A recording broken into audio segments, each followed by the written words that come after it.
எடப்பாடி பழனிசாமி சத்தியமங்கலத்தில் பேசுகிறப்ப டாஸ்மாகில் மட்டும் கடந்த 4 ஆண்டுகளில் 23,000 கோடி அளவுக்கு ஊழல் நடந்திருக்குன்னு சொல்லி ஒரு குற்றச்சாட்டு. இல்லை, அப்படியெல்லாம் குற்றச்சாட்டு சொல்லி யாரும் வந்து பார்த்து அதெல்லாம் நிரூபிக்கப்படவில்லை என்ற ஒரு சூழ்நிலை ஏற்பட்டிருக்கிறது. அந்த மாதிரி எந்த தப்பும் நடக்கலை.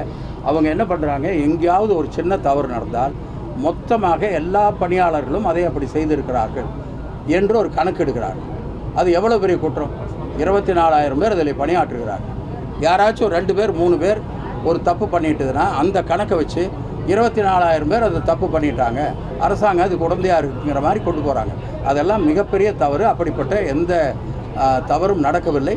அவருக்கு தேவை என்றால் வெளிப்படையாக இதையெல்லாம் நாங்கள் கொடுப்பதற்கு தயாராக இருக்கிறோம். போய் அவர்கள் விசாரிக்கட்டும்.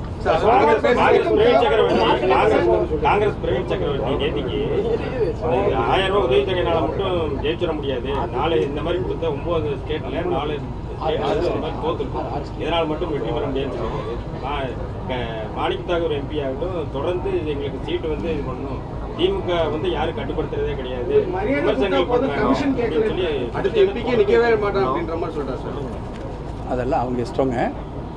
எங்களை பொறுத்தவரை இந்த ஒரு திட்டத்தை மட்டும் சொல்லவில்லை, பல 100 திட்டங்கள் நாங்கள் வரிசையாக சொல்லிகிட்டே வர முடியும். இந்த ஒரு திட்டத்தை முன்னிறுத்தி, இது தேர்தலுக்காக அல்ல, அந்த குடும்பத்திற்காக அவர்களுக்கு ஏற்படுகிற அன்றாடம் ஏற்படுகிற பிரச்சனையை காப்பாற்றுவதற்காக.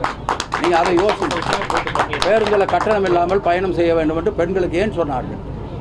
மாதம் 1000 ரூபாய் அவர்களுக்கு மிச்சமாகிறது. இதெல்லாம் வந்து தேர்தலுக்காக அல்ல. தேர்தலுக்கு பண்ணுறதா இருந்ததுனாக்க வந்த உடனே கையெழுத்து போட்டுருக்க வேண்டிய அவசியம் இல்லை.